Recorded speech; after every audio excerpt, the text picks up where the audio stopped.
Continuamos, amigos, hoy conversando sobre cambio climático. Hemos conversado pues con nuestros invitados de hoy, Luis Alfonso Sandia, director del CIDIAT ULA, y Eulogio Chacón Moreno, del Instituto de Ciencias Ambientales y Ecológicas ICAE ULA. Eulogio, para la gente común, la gente que no está en el área científica, como están ustedes, explícanos un poco qué variables se miden a nivel mundial que permiten determinar que hay un cambio climático importante que está por encima del cambio normal por las actividades normales del ser humano sin contabilizar la parte industrial. O sea, ¿qué hay que medir y cómo se mide para determinar que eso está ocurriendo? Sí, bueno, lo que se mide principalmente son promedios y registros de temperatura y precipitación a nivel mundial. Hay, así como Venezuela los tiene lamentablemente un poco desmantelados todo lo que son las estaciones meteorológicas venezolanas, todo el mundo hay estaciones meteorológicas que tienen registros desde inicios del siglo pasado que nos muestran cómo ha venido variando la temperatura y la precipitación y muchas otras variables. Hoy en día eso se ve reforzado por estimaciones a través de imágenes de satélite o estimaciones con sensores mucho más precisos que están en todos los océanos, que nos permiten medir temperatura, precipitación como las dos variables más importantes. Pero ¿cómo saber si está cambiando? Entonces, una de las cosas que se hace, un ejemplo sencillo es, muchos científicos hacen un taladro y sacan un cilindro de hielo del Antártido, por ejemplo, de la Antártida, y pueden datar el tiempo de los registros de ese hielo y de ahí extraer cuánto CO2 existía en el pasado. Entonces, así podemos ver si realmente lo que estamos viviendo es un cambio o no. Eso se hace. Eso con respecto a las variables sencillas. Pero un poco más allá, para ver los impactos, por ejemplo, uno de los impactos importantes es cómo se está desplazando la vegetación. Nosotros en el instituto ahorita llevamos dos proyectos de investigación bien interesantes que uno se llama Gloria y el otro se llama Monitoreo de Bosques Andinos, que lo que hacemos es medir a una instancia inicial cuál es la diversidad de un bosque o de un páramo mediante unos protocolos bien detallados, y dentro de 5 años o 10 años vamos a volver a medirlos para ver si la vegetación se ha movido de ahí. Pero no solamente eso, sino que también los monitoreamos con instrumentos de temperatura en el suelo, a una determinada temperatura, profundidad, etcétera, para ver si hay cambios y esos cambios cómo se registran a lo largo del tiempo. Eso es principalmente lo que estamos haciendo. Y lo otro, hacernos mucha énfasis con el uso de las herramientas de teledetección. Creo que los satélites, los sensores remotos nos permiten ver en el pasado cómo ha ido cambiando y transformándose el paisaje y viendo si esa relación, ese cambio tiene que ver con el cambio climático, desplazamientos de vegetación, incrementos del nivel del mar o disminución del nivel del mar. Y el último, digamos, forma de trabajar es lo que llamamos los modelos, es decir, cómo ver hacia el futuro. Entonces tenemos predicciones y podemos entonces tratar de ver cuál sería en un escenario de cambio climático, de aumento de temperatura, cuál podría ser el escenario a futuro dentro de 20 o 30 años o 100 años, qué va a pasar con la temperatura, la precipitación en un determinado lugar. Y esos son los modelos climáticos. Muy bien. A nivel económico, Luis, todo esto genera un impacto. ¿Cuáles son las áreas en las cuales ese impacto se siente más rápidamente y se siente más fuerte? Bueno, en el mundo de la economía yo creo que hay distintas formas de ver el tema de cambio climático. Hay quienes, por ejemplo, si son industriales y si son gobiernos que están esperando más bien ampliar sus procesos de desarrollo industrial, estarán muy preocupados porque sus sistemas tecnológicos tendrán que adaptarse a unos estándares nuevos que garanticen, por un lado, la eficiencia industrial, pero la eficiencia ambiental. Y desde el punto de vista económico eso tendrá implicaciones muy importantes. Habrá quienes digan que si la economía a corto o largo plazo, es decir, si de repente los industriales o los gobiernos deciden que no les preocupa tanto el impacto ambiental y piensan más en una economía cortoplacista, pues estaremos en un mundo que tenderá a dejar unas huellas ambientales más importantes. pero también al mundo económico, digamos, más cercano a la gente. Las implicaciones son importantísimas. Por ejemplo, en el sector agrícola. ¿Qué implicaciones tiene para la agricultura convencional nuestra? Esta especialmente que no está tan tecnificada, esta que depende básicamente del riego natural, es decir, por lluvias, sin mayores sistemas de riego, sin mayor infraestructura. Esa será una economía y una agroindustria, una agricultura que será muy impactada por esas manifestaciones de cambios en el régimen, en el patrón de lluvias, en el cambio de las temperaturas, porque como lo decía antes Eulogio, los pisos altitudinales van cambiando, ¿verdad? Se va haciendo más caliente, más arriba, especialmente en las zonas más altas, y en consecuencia habrá modificaciones importantes. Y para la gente, igual, el hecho del agua, ¿no? Que es una herramienta fundamental para la vida, es decir, los sistemas de abastecimiento de agua potable. Y luego otro aspecto que tiene que ver con la economía y con el ordenamiento territorial y el uso del territorio son las zonas costeras. Es decir, los grandes impactos ambientales del cambio climático se van a dar en zonas costeras donde vive alrededor de la mitad de la población mundial. Entonces tendrán que haber reubicaciones porque luego no solamente de la población, sino de la propia infraestructura necesaria para el desarrollo humano. Entonces hay implicaciones allí bien importantes que afectan a la economía de los industriales, de los gobiernos y de la gente directamente a sus bolsillos. Va a afectar sin duda al turismo, ¿verdad? Va a afectar a todo lo que tiene que ver con la pesca y los sistemas de recuperación de alimentación proveniente del mar. En fin, es algo que afecta, es un cambio climático global a nivel de todo el planeta. Sí, profesor. Carmen. Recientemente pues celebramos aquí en Mérida el segundo simposio venezolano sobre cambio climático, ciencia y gestión de desafíos ante los cambios globales. Ustedes fueron parte pues de ese comité organizador, quienes hicieron todo lo posible pues para que todas estas jornadas maratónicas se pudieran realizar, pero también llenos de satisfacción porque concluyeron incluso con una declaración.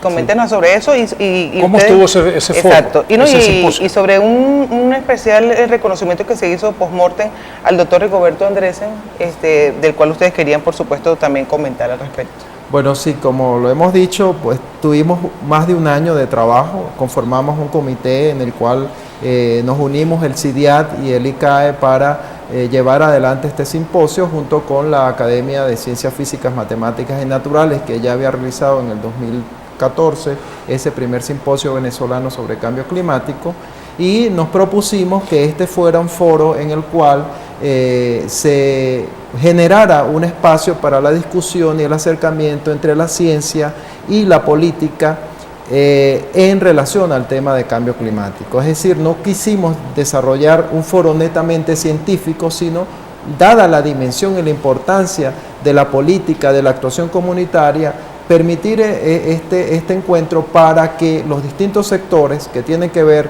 con el problema conocieran y pusieran sobre la mesa especialmente cuáles son las preocupaciones que en Venezuela tenemos de cambio climático.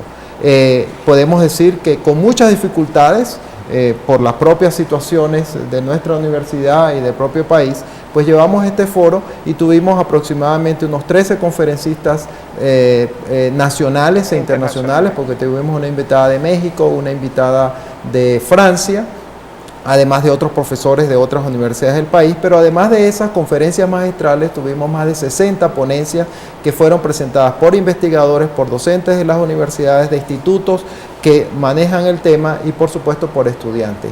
Y nos reveló pues que existe una preocupación importante, un alto nivel en Venezuela en la investigación en estos temas, y por supuesto que faltan muchas cosas por hacer, especialmente esa alianza necesaria entre el Estado y las instituciones para trabajar en esta materia. Sí, eso se lo quería preguntar a Eulogio. Entiendo que como una de las grandes conclusiones de este foro, que como bien dice Luis, se desarrolló, como siempre se están desarrollando las cosas en el país, en la universidad, con las uñas, con muy pocos recursos y en momentos de mucha dificultad, una de las grandes conclusiones fue la creación de algún organismo que permita la colaboración de todos los investigadores que desarrollan trabajo en esta área y que debe incluir necesariamente al Estado, porque si no quedaría todo dentro del área académica y no pudiéramos hacer aterrizar esas investigaciones que se están realizando.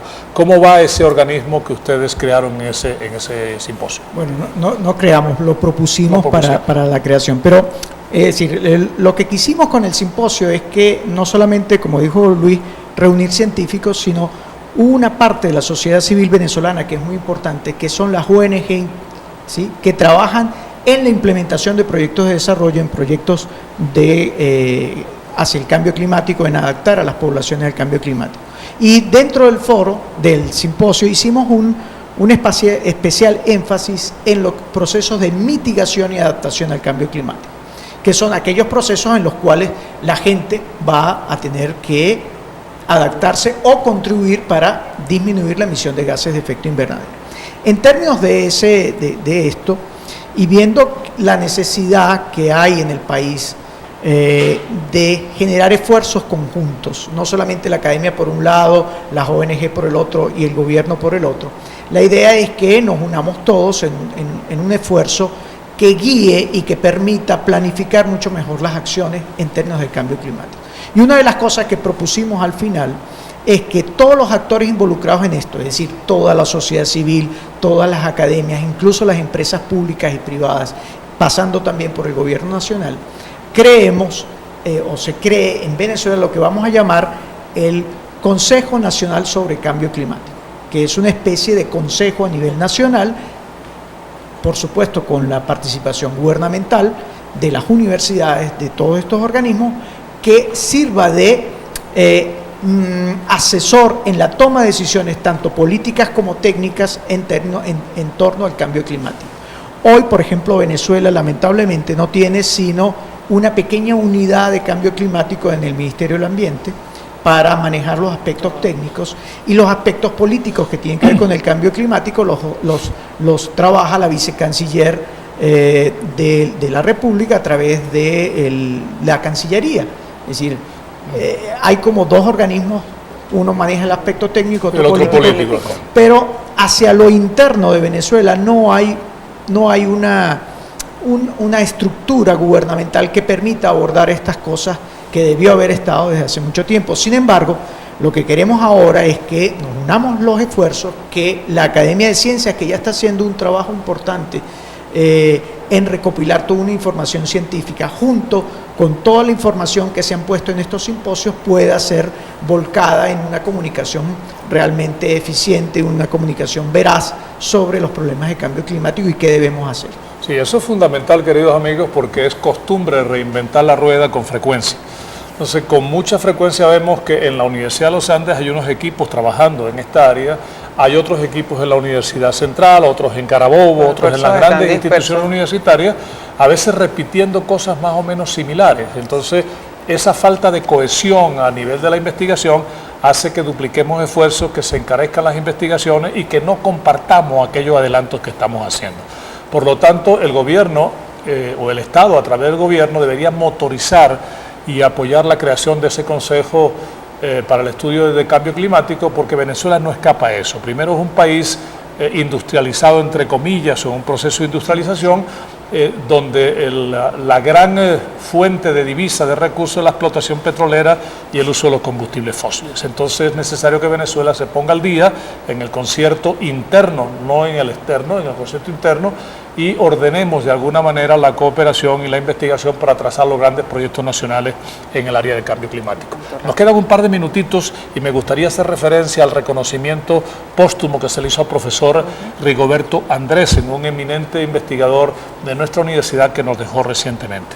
Bueno, sí, nos propusimos hacer este simposio en honor a Rigoberto Andresen y justamente comenzamos el simposio con un foro que lo denominamos Reencontrando a Rigoberto, en el cual participaron alumnos del profesor Andresen, profesores que trabajaron, y fue un momento muy significativo porque nos permitió entregar a la familia, a su esposa Xiomara y a su hija, una placa en el cual dábamos testimonio no solamente del aprecio personal que le tuvimos como profesor, sino sobre todo un reconocimiento porque fue el venezolano que impulsó el estudio del cambio climático en Venezuela, lo cual lo llevó incluso a formar parte del panel intergubernamental de cambio climático que en el 2007 recibió el Premio Nobel de la Paz. Muchísimas gracias. Para finalizar este segmento y despedir a Eulogio y a Luis y agradecerle su presencia acá y decirle que las puertas para un cambio, para un tema tan interesante como esto siempre van a estar abiertas en nuestro programa, en el programa de la Secretaría, como una de las cosas importantes, además de trazar estas estrategias y generar este ente nacional para la investigación sobre el cambio climático, se produjo una declaración que se llama Declaración de Mérida frente al cambio climático. Es una declaración que tiene unas 4 páginas. Vamos a colgarla en la web de la Secretaría y se está diseñando un medio electrónico para la recopilación de firmas en apoyo a la declaración y también hay unos medios físicos que se van a estar haciendo llegar a la gente para que universitarios y merideños podamos acoger esta declaración y poderla, digamos, dar el impulso necesario para que esta declaración tenga el significado que realmente debe tener a nivel nacional. Agradecido con ustedes dos, el mayor de los éxitos en el desarrollo de un tema como este y siempre vamos a estar cerca para difundir todas aquellas cosas importantes que se hacen en el área investigativa y en el área también de las ONG que son tan importantes en el desarrollo y la evaluación de los proyectos ambientales que se desarrollan en el país. Agradecidos. Vamos a la pausa, amigos, y entonces al regreso vamos a tenerles una pequeña sorpresa para celebrar el Día del Estudiante y también el Día del Músico, que es el día de hoy. Vamos a la pausa, amigos, ya volvemos.